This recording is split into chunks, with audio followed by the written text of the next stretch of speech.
¿Qué ocurre cuando un adulto entra a un aula con el corazón abierto, esperando conectar emocionalmente con un grupo de niños que han sido condicionados a resistirse a ese tipo de conexión? ¿Qué pasa cuando la vocación y la sensibilidad chocan contra el cinismo colectivo de una generación escolarizada en la dureza? Estas preguntas atraviesan silenciosamente el episodio El nuevo maestro de Hey Arnold. Una historia que, más allá de su superficie escolar, nos lleva a explorar la compleja figura del señor Simmons, un maestro que enseña con pasión, se desilusiona con facilidad y cuya humanidad termina por transformar la percepción de todo un grupo. Desde su entrada al aula, el señor Simmons rompe por completo con el molde habitual de los maestros en la serie. Mientras que su predecesora era una figura gris, desmotivada y distante, él llega con entusiasmo desbordante, ideas nuevas, una energía contagiosa y una manera de hablar casi poética. Su compromiso no parece fingido. Está emocionado por estar ahí, por formar parte de la vida de los alumnos y por hacer una diferencia. Sin embargo, esta energía, que en otro entorno podría ser recibida con alegría, choca frontalmente con una clase acostumbrada a maestros más rígidos o indiferentes. El grupo responde con una serie de sabotajes organizados, como tirar los lápices al suelo, toser al mismo tiempo, confundirlo con nombres falsos o burlarse abiertamente de su estilo de enseñanza.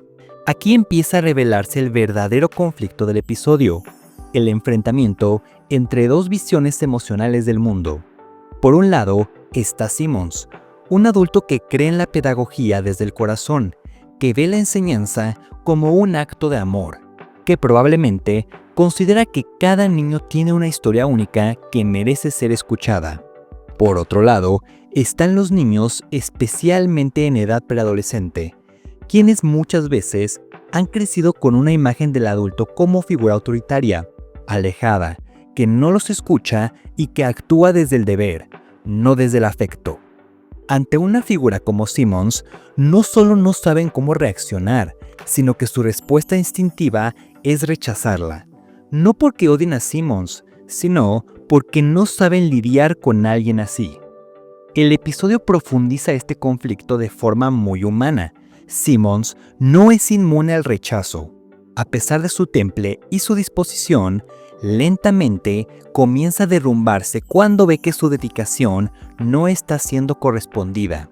La gota que derrama el vaso es cuando Harold, de forma cruel y sin ningún tipo de necesidad, se come su emparedado.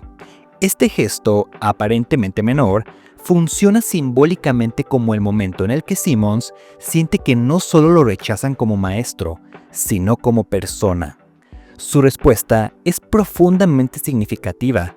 No grita, no castiga, simplemente expresa tristeza. Le dice a Harold que si se lo hubiera pedido, le habría compartido. Una frase que resume todo lo que Simmons representa: empatía, generosidad y comprensión. Pero también deja en claro que ha sido herido. Al día siguiente ya no regresa.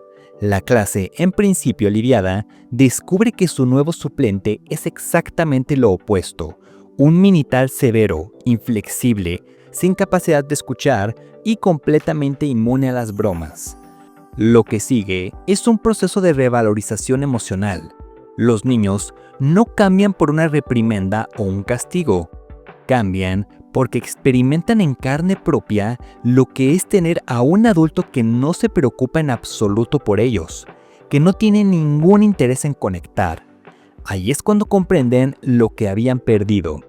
Empiezan a echar de menos los intentos de Simmons por hacerlos partícipes, por crear un ambiente amable y por escucharlos. No extrañan sus métodos, sino su calidez.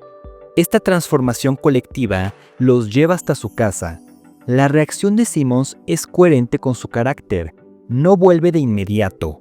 Sabe que el cariño verdadero no se basa en súplicas momentáneas, sino en gestos sinceros. Y es ahí donde se produce uno de los momentos más emotivos del episodio. El grupo entero expresa de manera individual cosas que valoran de él. desde el gesto de Harold al llevarle un nuevo emparedado hasta los elogios sinceros que todos comparten. Hay una reconstrucción emocional del vínculo. Simmons, visiblemente conmovido, acepta volver, pero lo hace con una sabiduría mayor. Ahora sabe que su rol también implica enseñar a través del ejemplo cómo se construyen las relaciones humanas, cómo se procesan las heridas y cómo se vuelve a confiar.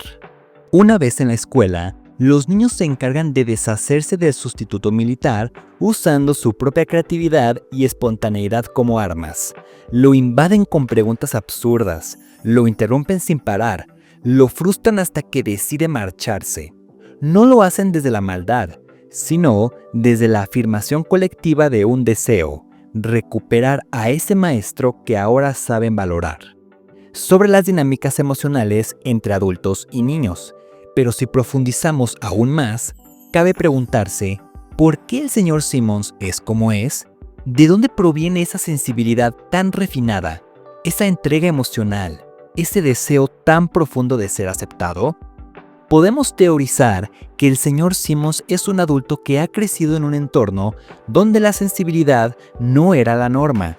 En episodios posteriores, sabemos que su relación familiar es compleja, como lo vemos en el Día de Gracias, y es posible que haya sido constantemente invalidado por su manera distinta de ver el mundo.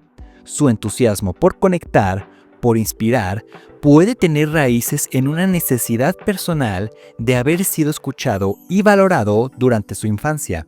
Hay adultos que al no recibir validación emocional cuando eran niños, buscan convertirse en las figuras que les faltaron, no por carencia únicamente, sino por convicción, porque saben por experiencia propia cuando duele no ser entendido. Simmons podría también representar una forma de resistencia frente a un sistema escolar tradicional que forma maestros desde la dureza o la apatía. Él se opone a ese paradigma desde su manera de hablar, de enseñar y de relacionarse. No impone, propone, no castiga, dialoga, no reprime, escucha. En una estructura educativa que muchas veces prefiere la disciplina a la empatía, él se vuelve una anomalía. Y esa anomalía es lo que inicialmente genera conflicto, pero que eventualmente se transforma en aprendizaje real para los estudiantes. Además, hay algo profundamente importante en cómo Hey Arnold construye este episodio sin caricaturizar al señor Simmons. Su sensibilidad no es ridiculizada, sino tratada con respeto. No se le pinta como un maestro bueno que todo lo hace bien, sino como una persona que también tiene límites emocionales, que puede sentir frustración, tristeza, desilusión, pero que no se rinde con facilidad. El arco del personaje no consiste en volverse más estricto, sino en aprender a establecer límites y reconocer cuando su estilo es realmente comprendido y valorado. En última instancia, el nuevo maestro no es solo un episodio sobre una clase que aprende a valorar a un maestro amable. Es una declaración sobre la educación emocional, sobre la importancia de permitir que adultos sensibles existan en espacios donde la dureza suele ser la norma, y sobre cómo a veces los niños más difíciles también son los más necesitados de afecto genuino. El señor Simmons no gana porque se impone, gana porque se transforma, y eso, en la vida real, es uno de los mayores logros que un maestro puede alcanzar. ¿Y ustedes están de acuerdo en que el señor Simmons es uno de los mejores personajes de la serie? Déjalo en los comentarios y recuerda recomendarme más episodios de Hey Arnold para analizar. Hasta luego.